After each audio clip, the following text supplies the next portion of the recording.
All right, how's it going, everyone? My name is Liam, and I'm joined by my good friend Corben today. What's up? What's up? Thanks for having me on. Yeah, of course. First episode of the 38th Floor podcast, and today we're going to be talking about being Christian in Greek life, and particularly starting Bible studies in our chapters, because that's like the one incredible thing that came from my time in university.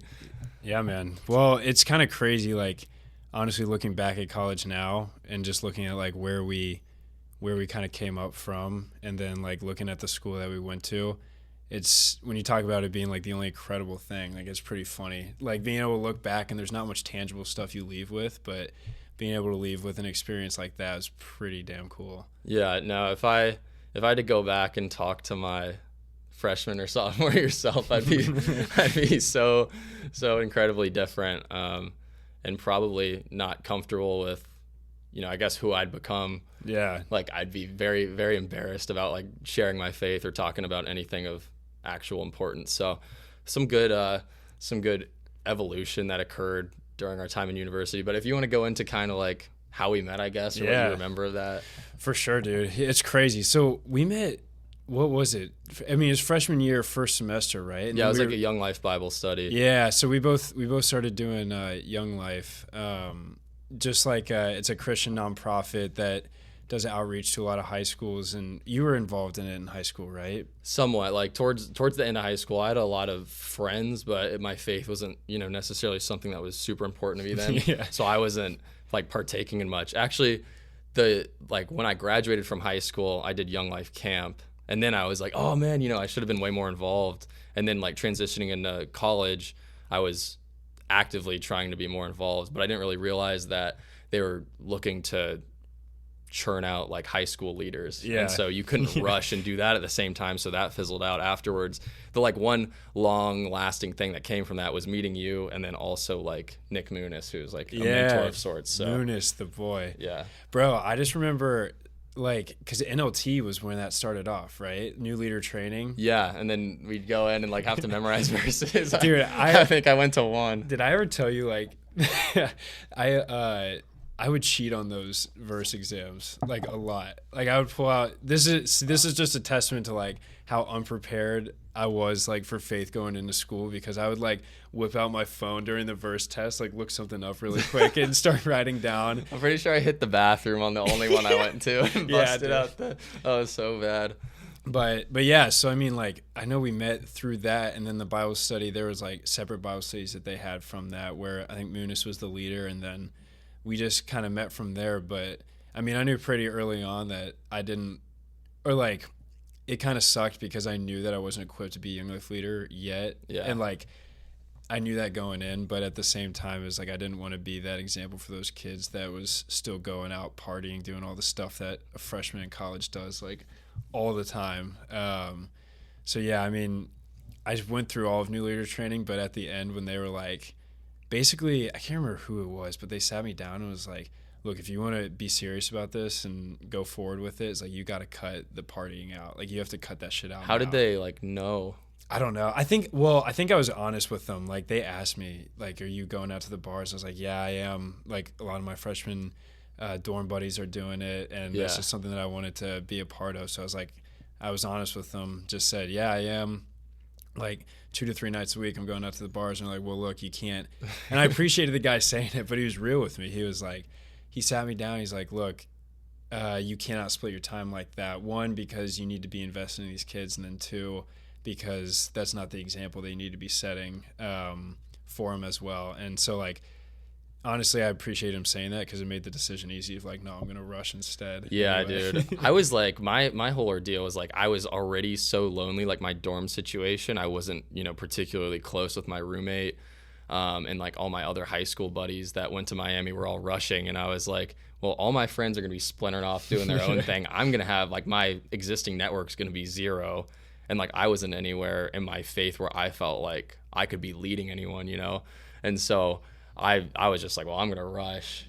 I think it was after we went on the retreat, and, I was sitting down with 2 of the guys, and I was mentioning like, yo, are you guys going to rush? And they're like, no, I don't think so. Like you can't rush and lead at the same time. And that was the first I'd heard of it. But if I were to do both, like the time conflict alone wouldn't make sense. So yeah. But yeah, that was strange. And it's crazy, like, thinking back then, like, wow, I don't have enough, biblical knowledge or, a solid relationship with the Lord where I could be a leader to anyone. And then, like, actually being in Greek life and seeing, like, where other people were at, and they, like, look to you as it's weird, like some sort of mentor. And I'm like, I'm so lost, yeah. but I guess, to these guys, I have some sort of, like, a credible knowledge. So it's just crazy, like, coming from, wait, so how much did you know about Greek life before rushing? Because I knew nothing. I literally knew, like, that my friends were rushing, and that was it. I knew a little bit because, like, I live 15 minutes from Ohio State, and, like, my dad and I would drive through campus and we'd see the fraternity houses, and he's like, oh yeah, man, like, the Greek life, there's this whole thing. My dad kind of explained it to me when I was younger, and so it was always, like, an option to me growing up, and I always knew of, like, Greek life. And I remember actually talking about it in middle school with people, and, like, they had no idea what I was talking about. So I went deep. I was familiar with it and kind of knew I wanted to do it. I was like, yeah, wow, I could live in a house with, like, all my friends, and, like, we could hang out together and watch movies. Like, that was my understanding. But coming into school, I was pretty set on it, I would say.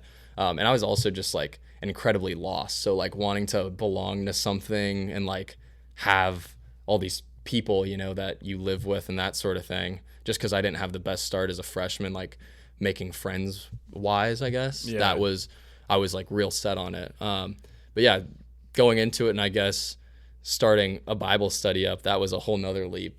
I think after freshman year, I was like, yeah, when was that? Like, which year was that? That was the beginning of sophomore year. Like, I'd finally, like, our Young Life Bible study had ended because Young Life kind of, like, disbanded to a degree.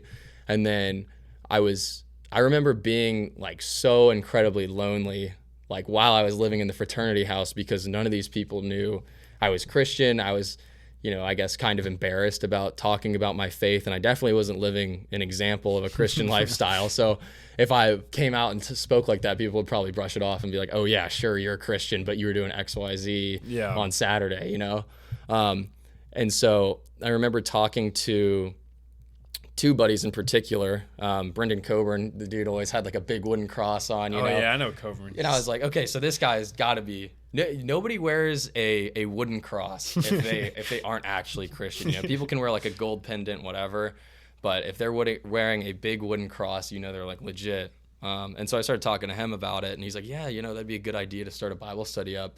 I know, like, a few other guys that would probably be interested, and then that's what sparked it. And then I remembered you were also in Greek life, and so I texted you, and you were down, and that's like where it started. It was like 3 or 4 of us: you, me, Coburn, Donnie, and Jacobson, I think. Was that really sophomore year? Yeah, sophomore year, because I was in the house when we started it. Dang, dude, that's crazy. Yeah, I mean, you caught me at a good time too, because, like, talking about faith on the back burner, like joining fraternity, because, like, dude, first off, nothing against the Greek life at all. Like, I think it's awesome. Like, I met some of my best friends. I love my friends to death, and I'm gonna continue to be friends with them for a long, long time. But it's like, when faith gets put into that mix, it's like, yeah, that's the last thing that anybody talks about. And, like, I honestly kind of just forgot that was such an important part of my life. And then, like, you start living this life and going down this road of, like, wait, this is so temporary. And, like, Greek life got temporary quick to where it was, like, this repetitive motion over and over again. And still fun, like, still fun. It's a great distraction. Like, when you get there, you're like, oh my gosh, like, the adrenaline rush. There's no type of adrenaline rush like you get out of class and all your friends are already, like, drinking, ready to go out, and then it's like 8 p.m. and everyone's like, oh, like, running back from class. No, it's like it's so exhilarating. And when you're starting out in school, like freshman, sophomore year, you're like, well, this is my norm for a long time. So it's really easy to make that your entire reality and not think about anything beyond it. And I think, like, it was easier for me to take my faith more seriously as I got older, because, you're applying for jobs and internships and that sort of thing, and you're looking beyond just the immediate. The vision becomes more clear. Yeah, and so, like, that was easy for me, like, to chronologically, it made sense for me to, like, reel in and begin to take my faith more serious. But it was, like, a development that had been starting, like, since the end of high school, where, like, I kind of wanted to tone back all the degenerate stuff, and it was just good timing, I think, that they 100%. Like I wouldn't trade the experience in Greek life for anything. But I wouldn't like, either. But like you caught me at a good time when you reached out about that Bible study, because it was like, I don't know, that repetition with Greek life was starting to catch up to me, like right at that moment. And then it was like, damn, What do you mean by repetition, dude? Like kind of just going through. I mean, you know. What do you mean, man? you know the party scene. Like it comes Thursday, and then you're like, all right, no more classes. We're gonna go bars Thursday, Friday night, Saturday day, and then Sunday you just laze around all day. Yeah. Monday catches up to you too, but just like the repetition of the only thing that people are talking about, like, what are we doing this weekend? Like, yeah, it's so what's easy. the theme for the party? Like all this stuff that's fun, but it's like, I think by the time the sophomore year was coming to a close, or whenever that was, it was kind of like, okay, there's got to be more than this. So like I wanted to, but then like that community didn't really exist, because like you said, like Young Life ended. The people I surrounded myself with, love them to death, but it wasn't conversations that we were having then. So when you reached out, I was like, damn, are there other people in Greek life that are Christian too? Like, I didn't even know that existed. Because no one talks about it. Literally. It's like, it's very, very, people are like closeted about their faith, like, because it's just, if you bring it up in that sort of setting, like, I remember there was, I'd gone out, I was at Skipper's, and I'd gotten a tower with like some of my friends and a few like girls that were with us, and this one girl started talking about like politics, and my buddy got all mad at her, and he's like, there's 3 things you never talk about at a bar: religion, politics, whatever.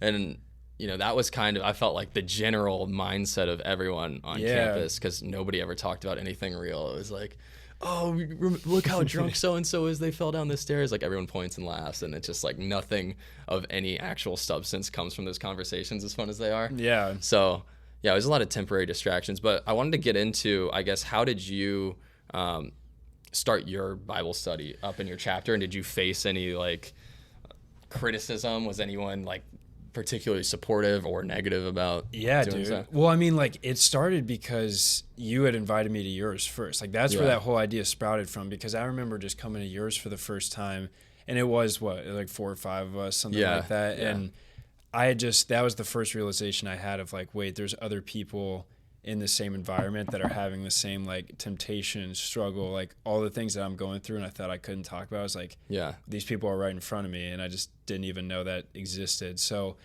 and then we went on that one retreat for Crossroads Church. That was awesome. In Cincy, yeah.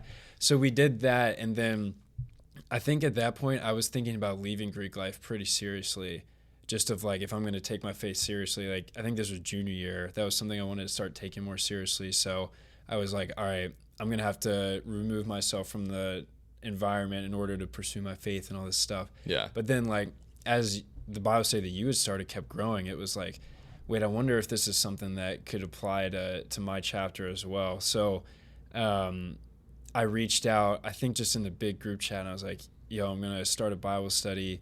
Anybody interested in joining? And like, I had one friend who I was really close with, that he was down 100%. Yeah. I think I got like, out of the group chat of however many people, like 160, I think, like got 2 likes on GroupMe. Yeah. Which was like, all right, we'll start it up. Same sort of vibe that you started up with. So we had 4 of us fairly consistently for that first semester, and then we had a few people that would come in and out. But I think the hardest part, honestly, was just starting that conversation, because like we already said, it's so not talked about, and then to be the first person to try to bring that up, it's like, damn, that's really weird. Like when you look at all the previous messages in the group chat and everything, and then you're like, what other people talk about. Yeah, and then you're like, yo, I'm starting a Bible study on Monday. Anybody want to come? It's like, when there's dead silence in there, you're like, am I making a mistake? Like, it just feels really weird. But I think getting over that hump of just like humbling yourself and knowing that you're trying to reach out for something good, and just kind of,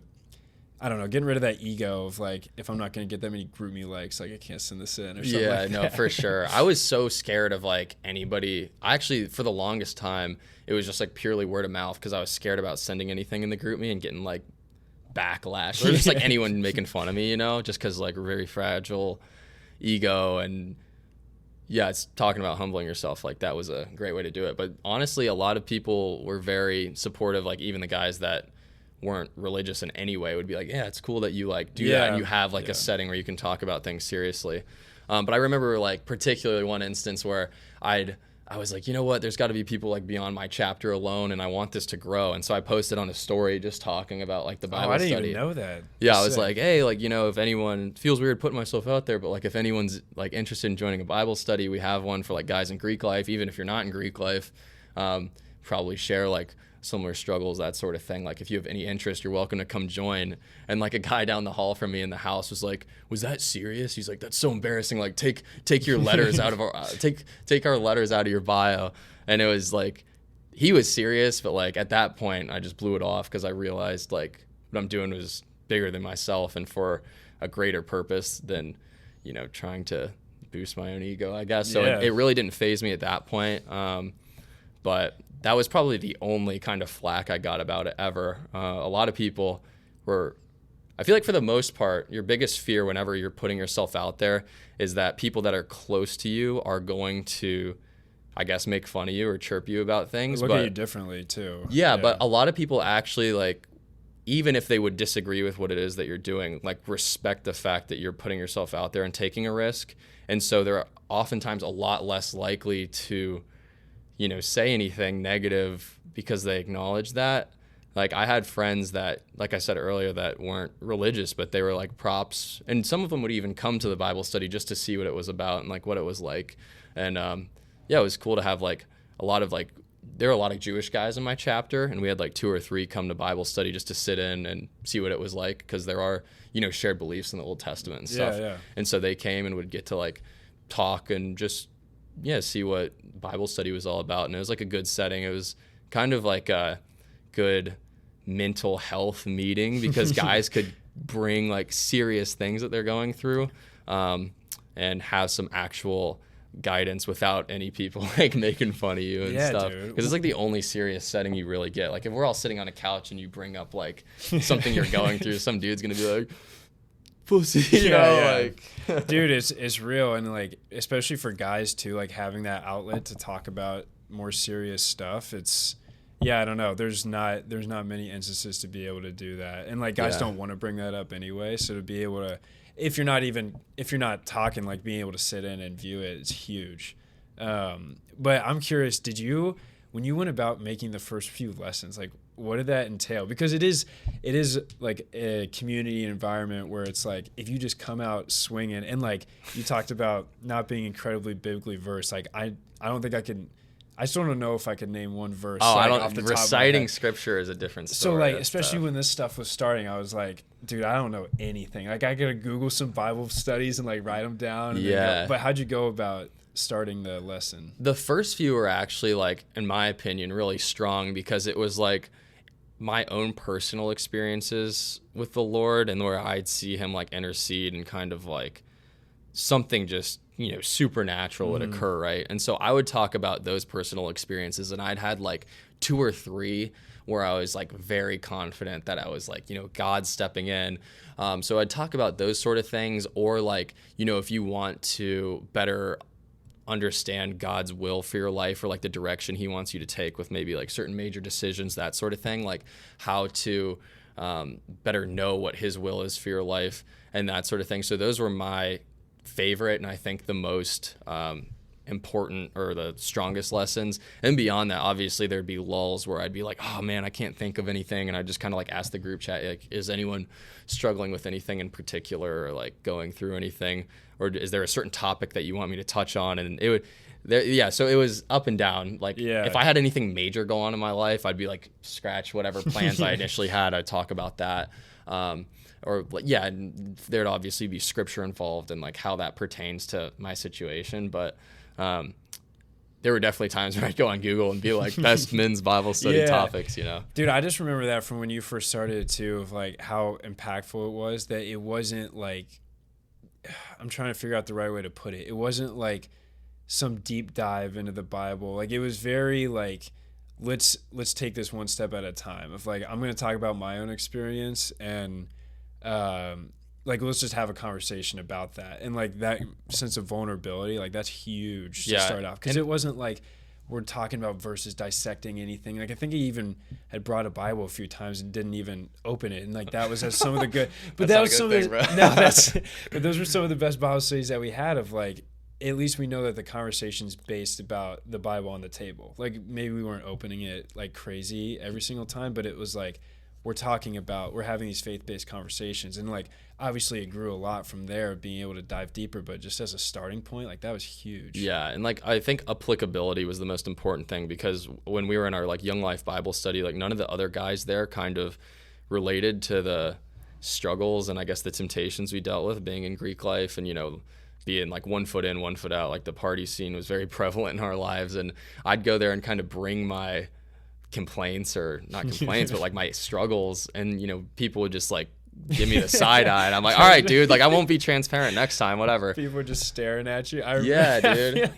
I remember I went and talked about like going out, or I mentioned like going to the bars or whatever, and everyone else was just silent, and then Nick was like, all right, well, or gave me some sort of actual advice, but everyone else was like, why would you talk about that here? Yeah. Like, and so that's why I didn't really mesh too well with the rest of the guys in that Bible study, but you and I were kind of on the same page, so I knew that I could talk to you at least about those sort of things.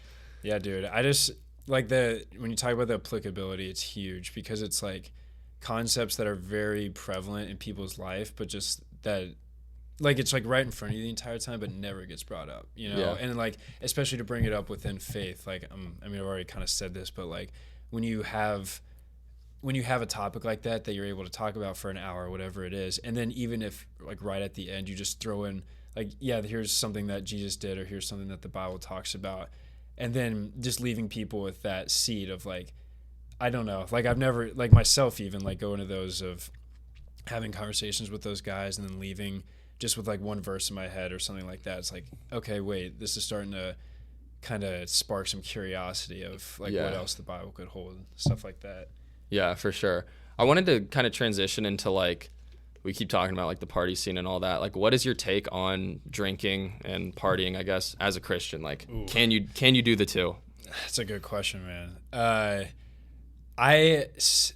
I think it's, I mean, all right, I'm going to like try to talk this out like while I'm thinking about it, because I want to be careful where I'm stepping here, because my brain has transitioned a lot from like where I started to where I am now. And yeah, like, definitely.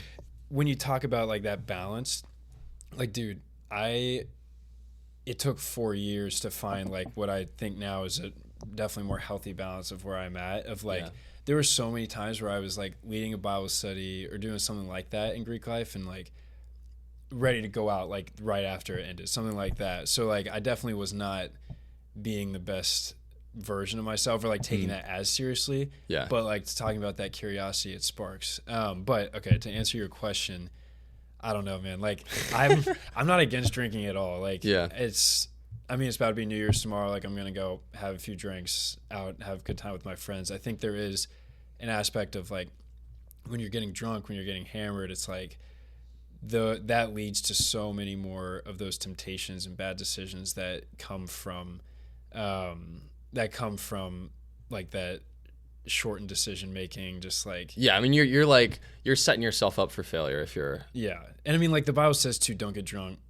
And like that's the easiest verse to point to. I don't know what it is, but I know it's in there. But like, still, it's like when you do put yourself in that scenario, it's like you intentionally put yourself in that scenario to make those bad decisions. And like that's what I just struggled with so much, of like just making the excuse of like, yeah, I was drunk. Yeah. Like I had too much to drink last night. All this stuff where it's like eventually my mind started shifting of like, all right, I got nothing against drinking. Like, it's fun. Like, I want to go party with my friends and dance, have a good time, whatever.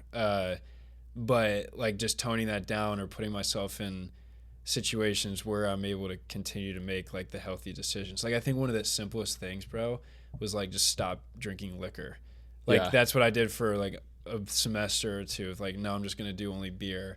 And, like, sometimes I break it. But, like, still, it's, like when it's just way more easy to keep on, I don't know, just to keep in control. And that makes me sound like a boner, but still. Like No, for sure. I think the biggest thing for me was I'm someone who's like very all in at times and reach burnout super quick. And I've done that multiple times, like faith-wise, like over my life.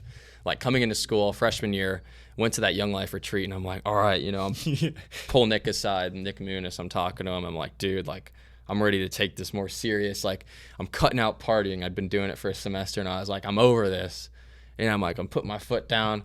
And I think that very weekend I got back and I was like, yeah, it sounds fun. Like, I'm alone. Like, let me go out. And so I'm someone who very easily burns out, especially when I like put all my eggs in one basket and I'm like all in. And so like, as I've matured, I feel like I've been able to better find like a median, like a healthy median, because whether you think this is a good thing or not, the natural way things work is going out is a networking.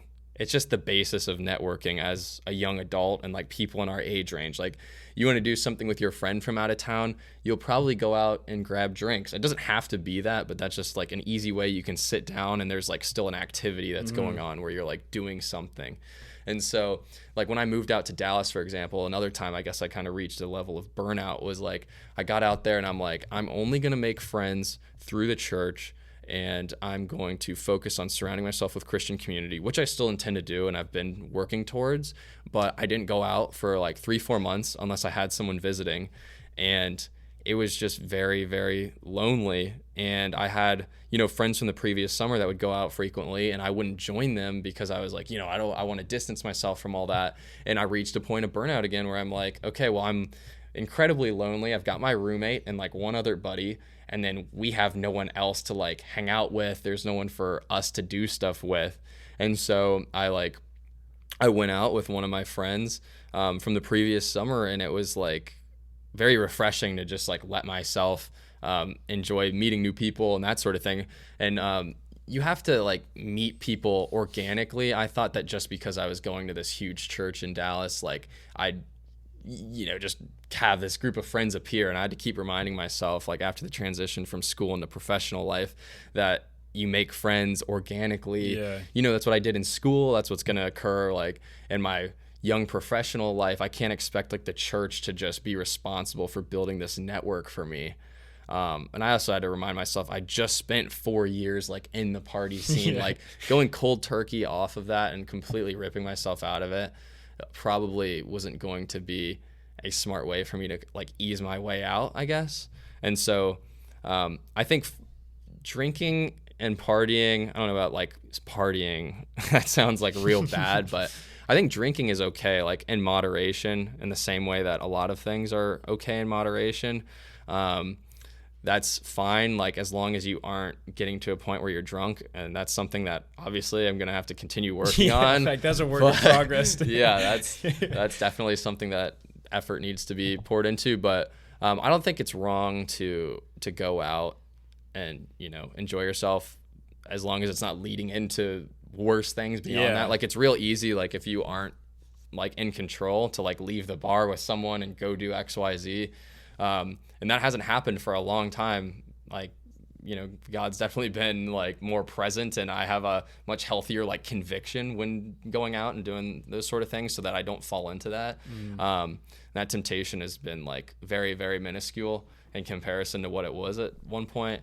But I think that's like that healthy median. And it's also like a lot more so your own personal conviction, where like, I'd ask older folks at church or, mentors of mine, like, what do you think about drinking and that sort of thing? And they, aside from being like, I don't really dabble in that, and that's like a personal conviction of mine, there wasn't like an explicit answer, because the Bible doesn't speak to it aside from drunkenness, right? Yeah.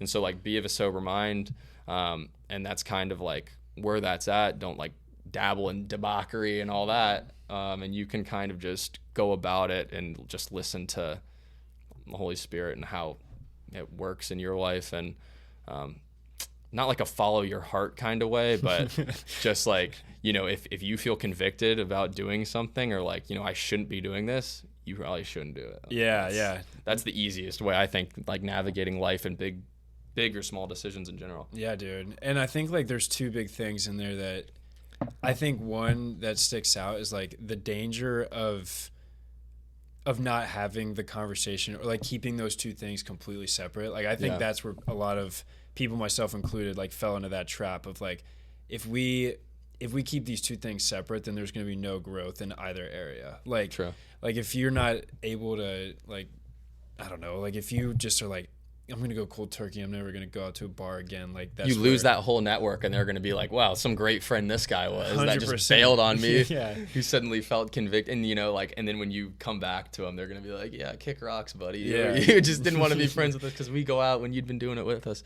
There's definitely like a healthy medium, and I also felt like with the whole Bible study and Greek life, I was like, that is the one thing. Like maybe the Lord like put me in this environment for this reason, so I can be like a light or a teacher of some sort to these guys, and not in like a egotistical way, but like, you know, I guess I had a little more, I grew up in a Christian home. Like I grew up going to church on and off. And so I did have a significant amount of knowledge, I guess, in comparison to some of the other guys in my chapter that were, you know, completely unfamiliar. And so they like in their own words learned from me, which was like very cool to hear, and I felt like I brought something to the table that they might have not had exposure to. So that was how I kind of made light of being in Greek life and being surrounded by like partying and stuff. So I guess what I want to transition into now is like, now that we've both graduated, that's no longer like our environment. How are you? Bro. My God. Yeah, how are you handling the transition to the professional world? And Dang. Do you dabble still? Do you still go out here and there? I like, dabble. I dabble. But yeah, just the fact we're alumni is nuts. But yeah, no, I think like honestly the transition I think has been a lot easier than I thought it was going to be, just in the sense of like we were working on like faith was something that became really important, of like I really want to start taking action steps to further this. Like senior year, like that was a huge growing year for me. Yeah. So to be able to like almost, I mean, like I just talked about making sure you don't keep the two things separate, but like when it's not in front of your face all the time, it becomes a lot easier to manage those temptations and to be able to put yourself in environments where you're still able to grow. But yeah, man, I mean, it is more just like, yeah, this is also just like an adulting thing now of like, I want to spend my weekends like doing productive shit. Yeah. Like I want to do my laundry, bro. Like that's fun now. Like that's so sad. But like doing stuff like that is like, that was a joke, by the way. Like that wasn't, I'm not serious about that. But like, I'm just using that as a metaphor of like, I don't know, like there's ways that I want to be spending my time to become more productive, because you just don't have the same amount of time that you do in college you can't spend like the whole weekend like loafing around because you're hungover. Like dude, in my senior year, like second semester was a joke. Classes, like I had 2 in-person classes and my weekend started at 10 a.m. on Wednesday. Dang. And then so like to have all that time to be able to spend like making a Bible study, like doing a devotional, like the stuff that I wanted to be spending time doing, like it was a lot easier to make time for both of those things. But now it's like you work till 5, you get off, like if you want to get a workout in, whatever, it's like you're not free until 7. Yeah, and then you have to make dinner. Yeah. And then make lunch the next day. Yeah. Like, and then you're like in bed by midnight at least. So yeah, I mean, like I think it is almost kind of a blessing in that sense of like, it's something like I know I need to make time for. I want to continue to make time for. I have been given the gift of like having weekends, like mornings, nights too, of like stuff that I want to be doing. Like I'm gonna have to cut other stuff out, and luckily like that transition helped. But all that to be said, like no, I'll still dabble. Like I'll still go out. Like I was at the OSU game a few weeks ago, a lot of fun. Like never been to Columbus before, whatever. Yeah. And like that's just a great way to catch up with friends. Like had a blast. Would do it again in a heartbeat. But yeah, like that next morning though, it's like I remember quick why this isn't that fun anymore. Yeah, no, I get you. It's easy to fall into. You like for me, it's like I feel like I'm chasing the same excitement that going out would bring in school, and then right when I'm actually out and leave my place, like wherever we were pre-gaming at, I'm like, oh right, this is why drinking this much isn't a wise idea. And then the next day I'm like, and then it's just I'm gonna go to bed, cycle. bro. Yeah, my bedtime's at like 10:30 now. Yeah. That's late. But yeah, no, I mean I don't think it stops either. Like I don't think it needs to stop. I think it becomes easier to like make time for other things outside of college, but like I don't know, there's no reason to, like same thing we were just talking about, it's like that's still a great way to connect with people, be social, do whatever, and have a great time. Yeah, you know, it's fun. Definitely. I think one thing, this is just like kind of an obscure point, but I would always find myself like when I was going out, like playing like a character almost, like my regular like going to class self versus my like I'm out and drinking self were like two very, very different people. And it was like, Yeah. it wasn't necessarily intentional, but I guess when you're out and you're trying to like get girls or whatever it may be, like you're putting on this persona like that you think people would want to see or maybe would like be attracted to. And like when I'm in class and stuff, I'm very mellow and just kind of there trying to do my work, you know. And when I'm out, I'm like, oh, amped up, like, oh, like, you know, shooting the shit, whatever. And trying to be just a more consistent me throughout like whatever setting I'm in has been something I've been trying to work on. Where I'm not trying to like act a certain way to like be perceived as cool. That's like so cringe, but that's something I found myself falling into a lot where, I don't know if that's something you ever dealt with, but.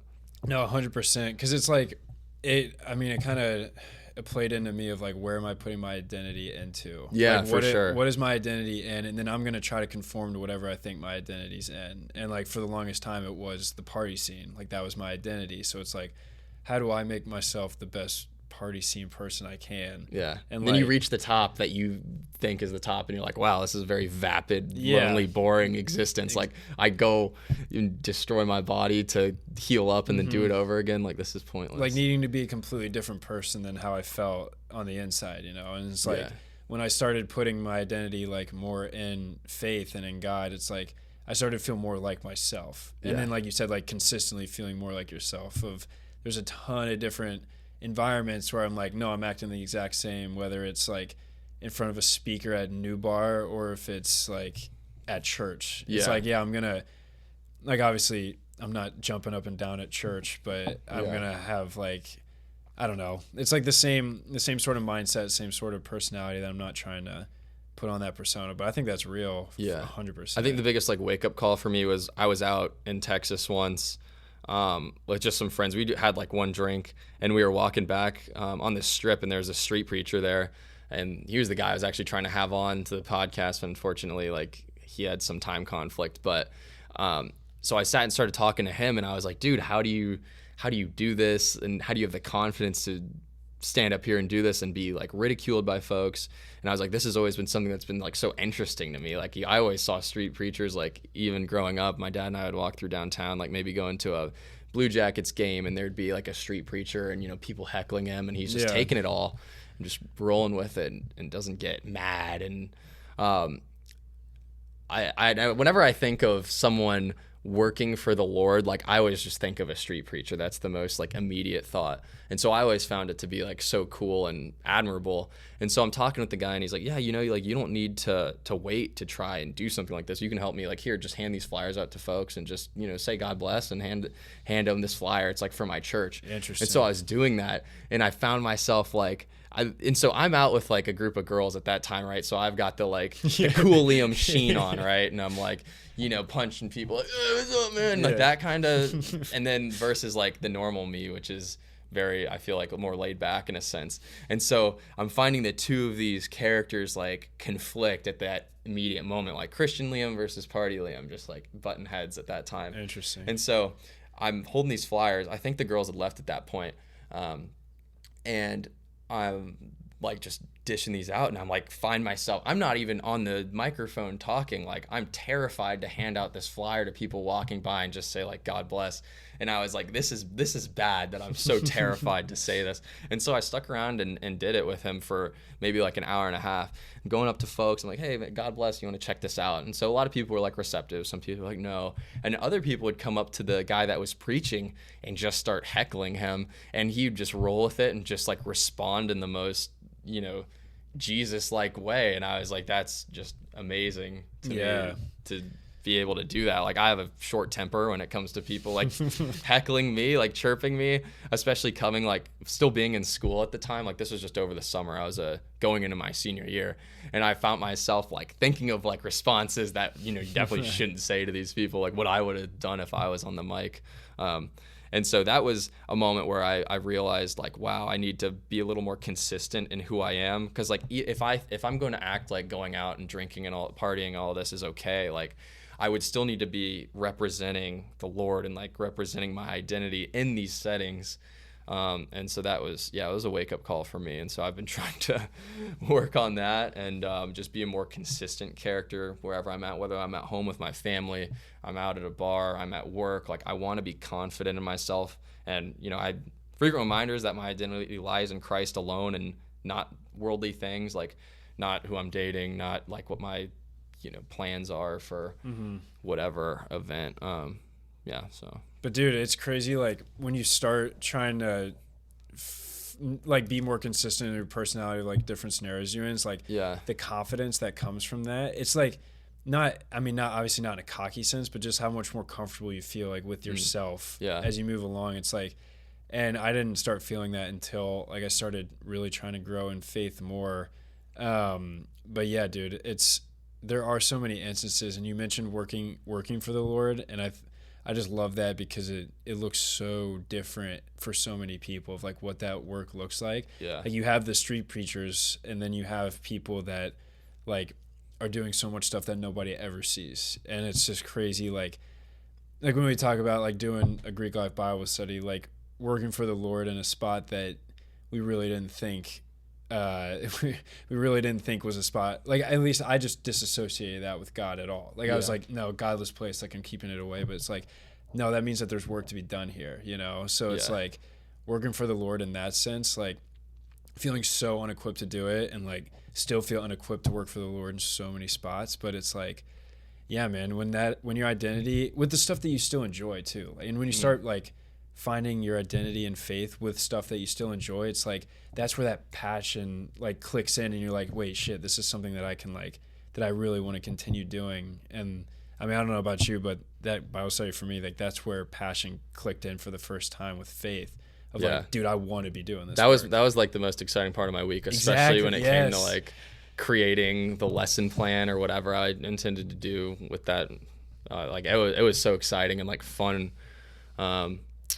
It's nice to introduce folks that aren't familiar with God's grace and like they hear it for the first time and like being a part of that, it's really inspiring and it's just like a wholesome feeling. It is, dude. And then when you're like talking about like passion of like where you're putting your identity from, like I'm not passionate about going out to a bar. Like I'm not passionate about like getting drunk or partying, whatever. It's like, no, I'm passionate about a lot of other things. And when you can start like finding God in those things that you're passionate about and just like you said, being able to see how like other people are growing and then how we're growing too, and just the way that our behavior shifts like as we're growing, it's like, dude, that's so sick. Yeah, I know. Talking about this right now even feels foreign because I know like in the past or like when my brother is now part of the Bible study and he like I'll FaceTime him and just like sit in on the conversation and like talking to the guys. It's crazy how far like we've come because I'll hear the stuff they're talking about and it's like I mean thankful that I don't struggle with certain things, but I'm just like very grateful that I don't have to deal with certain temptations any longer, and like I've made lifestyle adjustments, and a big part of that is like, okay, I'm not in school anymore, like I've graduated, but like a lot of this stuff, I think back to my older self and like complaints I'd bring to the table and how, I'd be talking about like, oh, like this relationship issue because I did this stupid thing, or, I'm like struggling in this class because I went out and didn't study, like just stupid stuff. Yeah. It's nice to like talking about partying as such an integral part of my life feels very foreign now, which I'm excited to say. Dude, that is crazy. Of like, because when we were at school, like that was it. There was nothing really else to do. Yeah, dude. And like when you talk about like growth like that too, it's like looking like if you were to put ourselves like in the sophomore freshman year environment, like to think about what we were struggling with then, it's like I look back on that now, it's like how the hell did I ever struggle with that, dude? And so then like, dumb. And now it's like, which is just, I don't know, that's a blessing to be able to look back on like that and just be like, damn, look at how far we've come with that. And then like for sure. Being able to, I don't know, like I never learned more than like putting ourselves out there and like sending that text to the Bible study or like making a lesson plan that I had no business making. Like just kind of playing it by ear, all this stuff is like, I would never have grown in that way unless you kind of just put yourself out there, I guess. But yeah, man, it's crazy. Yeah, bro. I mean, is there anything else that you wanted to touch on? No, man. I mean, dude, just shout out to because you said the D-Sig boys are still doing it. Yeah, shout out to the D-Chi Bible study, bro. Like, I miss those dudes, and it's still shout out the D-Sig Bible study. Let's go. I miss those dudes every day, and the fact that it's still going on is just so sick, and just to see the Lord working in that way is crazy. So yeah, it's nice to have left like a little bit of legacy for something positive too. Yeah, man, and just to be able to see God working in, like, how much He worked in me during that time, and to be able to like just hear positive things about how He's working in other people. It's like, yeah, that's some work for God that did some good. But yeah, no, definitely. Super happy about it. I want to go back up for a Bible study. You're gonna go back up talks? Dude, I wanted to. I'd actually been mentioning that, but since I think I land, we have an alumni weekend in March, and I land like Thursday night, and I was like, yo, would anyone be interested? And like the guys are like, no, man, like people can be going out, like no one's coming. I'm like, all right, bro. Yeah. I totally would though. I'd run it back, but I don't know that I'd have a huge audience. For sure. But yeah, man, I think that's all I got right now. Yeah, it's a good conclusion. Well, thanks for tuning in to the first 38th Floor podcast, guys. I don't know if that's cohesive, or maybe we said too much. We just definitely talked about so much shit that nobody has. Well, and we spoke very ambiguously as to not touch on like the details. So I wonder if this is like anything people want to listen to. But maybe this gets some bites, and we'll rip around to at some point. We need Corben to move to Dallas. We'll see. We'll do maybe zoom in here. Yeah, a little Zoom going call. Well. Yeah. All right. Got to upgrade the PC hardware so I can screen record. Yeah, thanks. Well, cool, man. Thank you guys for tuning in to the 38th Floor podcast, episode 2, coming out whenever I feel like it. Appreciate you having me on. Yeah, shout out Corben, the boy. Let's go.